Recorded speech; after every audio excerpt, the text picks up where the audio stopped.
Have you ever imagined a country where people can comfortably bathe naked with dozens of strangers in public hot springs, where love hotels with weirdly themed rooms like spacecraft or castles pop up everywhere, or where TV commercials make you wonder, what were they thinking? And what if I told you that there, working to the point of exhaustion can even lead to death, while adults are so obsessed with cuteness that they wear doll-like makeup and eat cat-shaped cakes? What about vending machines that sell everything under the sun, from steaming hot ramen to used clothes? A dating culture as formal as a job interview, drinking parties with the boss you can't refuse, and a children's prank that leaves Americans frozen? It sounds like a joke, but this is the reality in one of the world's most unique cultures. This is Japan, where thousands of years of tradition blend with unbelievable modernity, creating a picture full of strange and fascinating things for foreigners. Join us as we explore the 10 most bizarre and incredible things about Japan in today's travel documentary. Number 10. Onsen bathing culture, comfortably naked with strangers. Last, but certainly not least bizarre for many Westerners, especially Americans, onsen bathing culture. Onsen, Wenkwan, are natural hot springs, and bathing in them is a long-standing tradition of relaxation, healing, and social interaction in Japan. The special thing about most traditional onsen is, you must bathe completely naked in the communal area, separated by gender. The onsen bathing procedure is quite strict.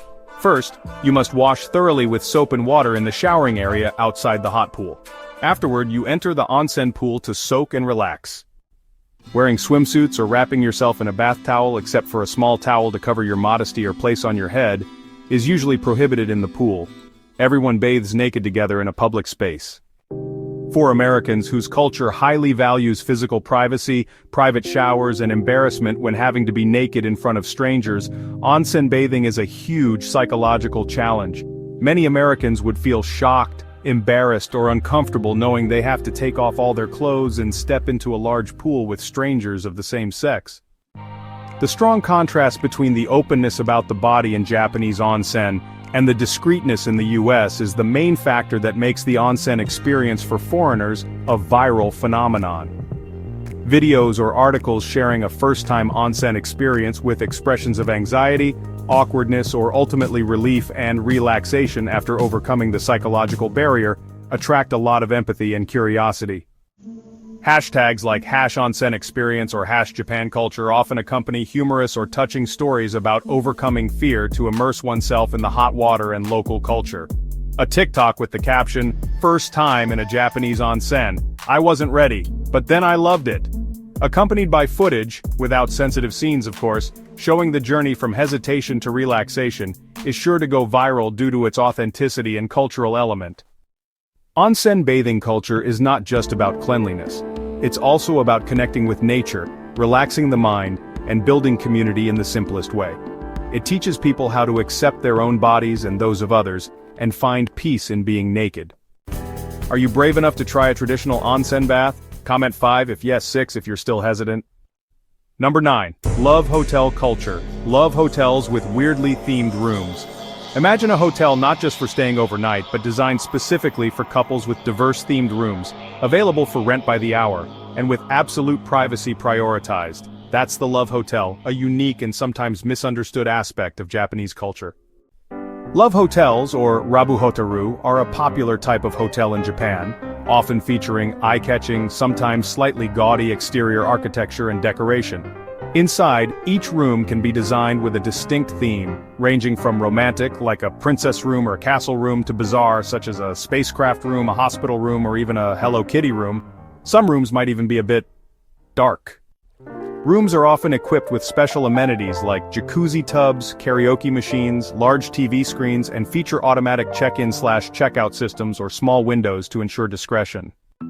The biggest difference compared to regular hotels, and compared to American culture, is that love hotels are often rented by the hour, known as rest, or overnight, known as stay, with flexible pricing. They provide a private space for couples, including married people, those living with family, or in small apartments who need a place to escape the crowdedness or the eyes of others.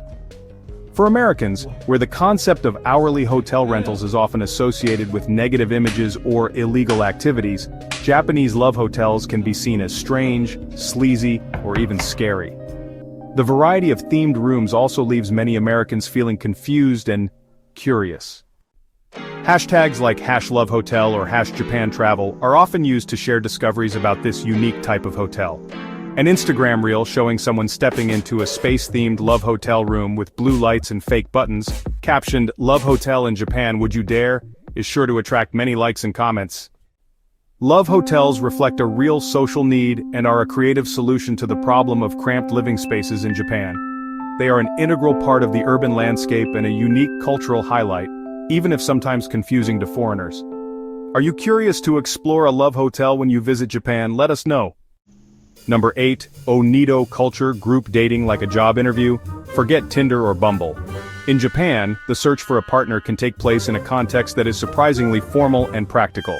This is Onito, Omiai, also known as arranged group dating, where the process of finding the one resembles a job interview more than a typical romantic date. Onito are gatherings arranged by matchmaking companies, brokers, or even by colleagues or friends. The purpose is for single people to meet with the clear intention of seeking a serious relationship leading to marriage. What makes Onito completely different from dating apps or casual meetings in the US is the formality and the information shared.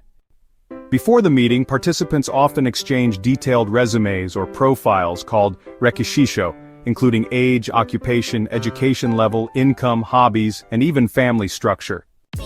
For Americans, dating culture often emphasizes naturalness, emotional connection, and getting to know each other gradually through dates. Exchanging financial or family background information at the start of a meeting might be seen as too blunt, unromantic, or solely focused on material aspects. Americans might see Onito as a marriage market, where people are judged based on their profile rather than personality or chemistry. This difference makes Onito a viral topic on social media, especially among foreigners living in Japan or those interested in Japanese culture. Videos or articles describing the experience of participating in Onito, the surprise at seeing everyone dressed formally like they're going for an interview, and the exchange of detailed personal information attract curiosity and comments. Hashtags like #12 or #Japanese dating often accompany humorous or shocking stories about this unromantic partner search process. Imagine a TikTok showing an American sitting in an Onito session holding their partner's rekishisho with an incredulous expression, and the caption, "Dating in Japan," feels like a job interview. Would you try it? It's guaranteed to go viral quickly. Onito is a practical solution to the rising rate of singlehood in Japan and the pressure from family and society to get married. It demonstrates the priority of Japanese culture on stability, compatibility of circumstances, and sometimes efficiency in the process of finding a partner. Are you ready to bring your resume on a date? Share your thoughts. Number 7, Kancho, a weird kids prank. Believe it or not, in Japan, there's a popular prank among children that leaves many Westerners, especially Americans, frozen due to its confusing and, well, sensitive nature. It's called Kancho. Kancho is a simple prank. The child cups their hands together like a gun, pretends to jab someone's backside or buttocks, often accompanied by the shout, "Kancho." It's considered a harmless tease, similar to tickling or gentle hair pulling. This is completely different from the concept of privacy and physical boundaries in the US. In America, any action involving touching someone without permission, especially in sensitive areas, can be considered inappropriate, harassment, or even assault. American teachers or parents would intervene immediately if they saw a similar action. This very contrast makes Kancho a viral phenomenon on social media. Video clips showing the reactions of Americans seeing or, well, being subjected to Kancho for the first time often attract millions of views on TikTok or YouTube. Their expressions of surprise, confusion, or even panic when seeing Japanese children treat this as normal fun are what audiences find both hilarious and unbelievable. Kancho offers an interesting perspective on the differences in concepts of personal boundaries and harmlessness in play between cultures. Although Japanese adults play this prank less often, it is still a part of many people's childhood memories, and serves as proof that what is normal in one place can be extremely bizarre in another. Do you find this prank cute or weird? Let us know in the comments. Number 6. Gyaru culture, extreme fashion style. If you thought fashion was just about clothes and accessories, prepare yourself to step into the world of gyaru in Japan, where the cute style is pushed to a completely new and shocking limit for many Westerners. Gyaru or gyaru is a fashion and lifestyle trend among Japanese youth, especially popular among females. It's characterized by tanned or artificially darkened skin, bleached or brightly dyed hair, often blonde or brown, heavy makeup, focusing on large eyes, often using circle lenses and thick false eyelashes, and colorful clothes, sometimes revealing or doll-like in style. There are many variations of gyaru such as ganguro, which features very dark skin and white makeup around the eyes, and hime gyaru, which is more of a princess style. For Americans, where fashion style often leans towards natural, minimalist, comfortable, or individuality towards a cool direction, the gyaru style can look like, well, everyday cosplay. Many Americans would find the thick makeup, blindingly bright hair, and doll outfits to be over the top, inappropriate for adults, or even a bit, scary. This cultural difference in the definition of beauty and expressing individuality is why gyaru is a hot topic online. Images or videos showing gyaru girls confidently strutting through fashion districts like Shibuya or Harajuku spread quickly on Instagram and TikTok. Western audiences are captivated by their unconventionality and bravery in breaking all traditional fashion rules. Gyaru is more than just clothes. It is a statement of rebellion, freedom of expression, and rejection of traditional social norms. It shows that Japanese pop culture can be extremely diverse and accepting of extreme styles that might be considered weird elsewhere. What do you think of the gyaru style? Share your feelings below. Number 5, Nomikai culture, drinking with the boss. And you can't say no? Imagine you've just finished a stressful workday and all you want is to go home and relax, but the boss announces, "We're having a Nomikai tonight." And participating isn't an option, it's almost an obligation. Welcome to Nomikai, an aspect of Japanese work culture that many foreigners find confusing and pressure-inducing. Nomikai, or yinmihui, are gatherings for eating and drinking among company or group colleagues after work hours. The main purpose is to build relationships, strengthen group cohesion, and allow everyone to relax and talk more openly outside the formal office environment. During Nomikai, the social hierarchy is often loosened a bit, allowing junior employees to talk and express themselves to their bosses. What makes Nomikai different and shocking for Americans is the feeling of being obligated to attend. In the United States, social gatherings after work are usually entirely voluntary. Employees can easily decline if they have personal plans, and this is rarely negatively judged or affects their career. Conversely, in Japan, repeatedly declining Nomikai can be seen as lacking team spirit, disrespectful to the boss, or not wanting to fit in with the group. The pressure to attend, to drink, often beer, sake, or shochu, and to socialize with colleagues and bosses even when tired, is what makes many Americans feel suffocated. This contrast between voluntariness and individual rights in the US, and pressure to integrate into the group in Japan, has turned Nomikai into a viral topic on social media. Videos showing wild Nomikai sessions with people getting drunk, bosses and employees singing karaoke together, or stories about having to drink until completely drunk just to please the boss, attract the attention of international audiences.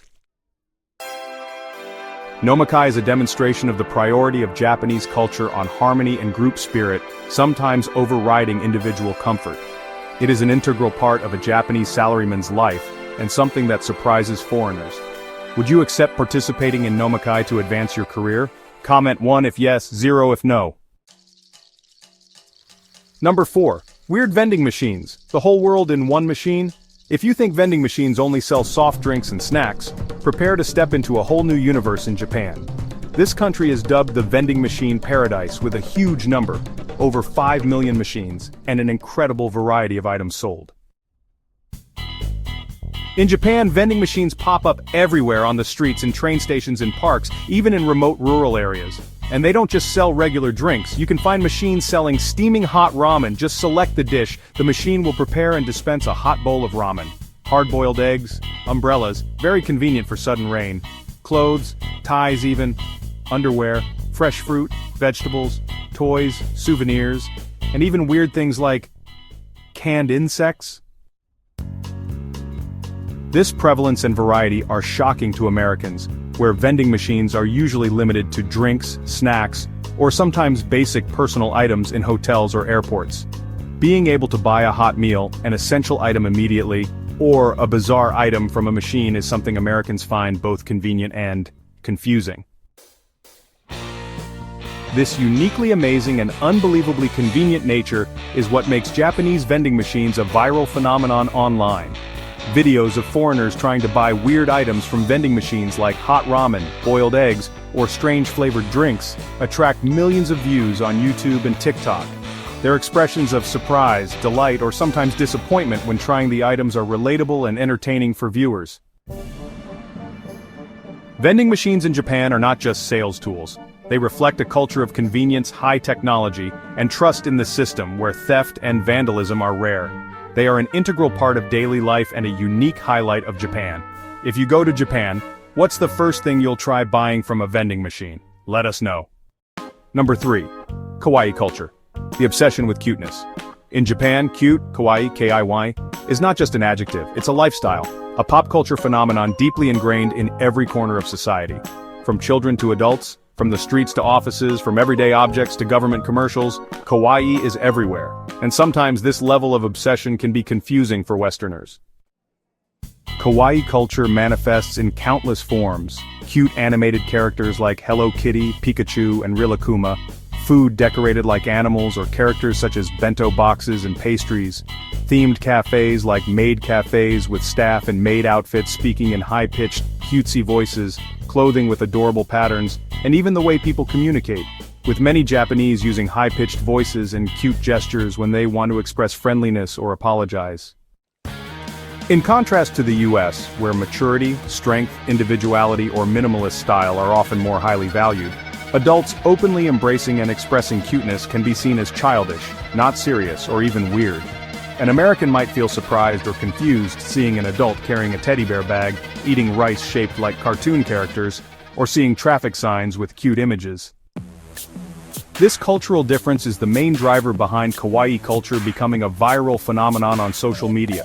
Videos exploring maid cafes, tutorials on making kawaii bento, or simply footage of streets filled with cute symbols attract a large number of curious international viewers. Kawaii culture is a way Japanese people cope with the stress of modern life, finding joy in small things, and expressing individuality in a unique way. It's an integral part of contemporary Japanese identity, and an interesting highlight for tourists. Number 2. Karoshi. Death by overwork is real. While American culture increasingly emphasizes work-life balance and even sees the rise of the quiet quitting movement, in Japan, work culture is sometimes pushed to an extreme level that makes many foreigners shudder. Karoshi, meaning death by overwork. Karoshi is a real social phenomenon in Japan, referring to sudden death due to stroke or heart attack related to stress and lack of sleep, from excessive overtime or suicide due to work pressure. Although the Japanese government has tried to reduce this problem, the work culture involving long hours of unpaid overtime called service zangyo, the pressure to stay at the office after official hours, to show dedication and heavy psychological pressure from colleagues and superiors, still exist. For Americans, where labor laws often limit overtime and prioritize employee rights, the concept of working to the point of exhaustion and death is unbelievable and considered inhumane. The culture of inamuri, sleeping in public places like trains or even during meetings, is also a sign of the chronic fatigue of Japanese workers, something that might be seen as unprofessional in the US. A tweet with the caption, "In Japan, working to death is real." Unbelievable that Karoshi culture exists in the 21st century can attract thousands of retweets and comments from shocked Americans. A YouTube video documenting a typical day in the life of a Japanese salaryman, showing crowded train commutes, working late and falling asleep on the way home, easily goes viral because it exposes a harsh aspect of life that few Westerners imagine. Karoshi and extreme work culture are the downsides of the developed economy, and the emphasis on collective responsibility in Japan. It reminds us that behind the glamour and convenience, life in Japan also has its own unique pressures and challenges. Do you think work-life balance is the most important thing? Share your thoughts. Number 1. Weird products and commercials. What were they thinking? If you want to challenge your taste buds or, well, your sanity, step into a supermarket or watch TV in Japan. This country is world famous for its ability to create products and commercials that seem confusing and bizarre to Westerners. Let's talk about Kit Kat flavors. In the US, you might find regular milk chocolate Kit Kats. But in Japan, you can buy Kit Kats in wasabi flavor, green tea flavor, purple sweet potato flavor, melon flavor, sake flavor, miso flavor. The list seems endless. Then there are unusual flavored drinks like fried chicken flavored soda, salted watermelon flavored Pepsi, or snacks flavored like squid, octopus, or even molecules. And if you watch Japanese TV commercials, you'll be transported into a surreal and colorful world. Famous actors might wear strange costumes like giant stuffed animals and robots, dance wildly with exaggerated CG effects, and use unpredictable slogans or storylines. This is far from commercials in the US, which usually focus on product features, direct benefits to consumers, or building brand image in a realistic and relatable way. For Americans, these crazy flavored products or ridiculous commercials often elicit reactions of surprise, confusion, or simply bursting into laughter and wondering, what were they thinking? They don't seem to follow any conventional Western marketing logic. This unconventionality has turned Japanese products and commercials into an endless source of viral content online. Reaction videos of foreigners trying strange Japanese snacks or drinks attract millions of views on YouTube. Reddit posts featuring screenshots from bizarre TV commercials also spread quickly on forums like RWTF. The limitless creativity and sometimes a bit excessive in products and commercials is a testament to the spirit of experimentation, the desire to be different, and the ability to accept weird things in Japanese culture. We've just explored 10 things that might be considered bizarre and most incredible about Japan when viewed from a Western cultural perspective, especially American. From children's pranks, extreme fashion styles, to harsh work culture and how people relax, date, or even shop, Japan always knows how to surprise the world. These things are not just simply strange, they reflect Japan's history, values, and the way Japanese people cope with modern life in their own unique ways. They show how diverse this world is, and how enriching and interesting it can be to open our minds and learn about other cultures. Thank you for joining us on this journey of discovery. We hope you've gained a fresh and deeper perspective on the land of the rising sun. See you in the next videos.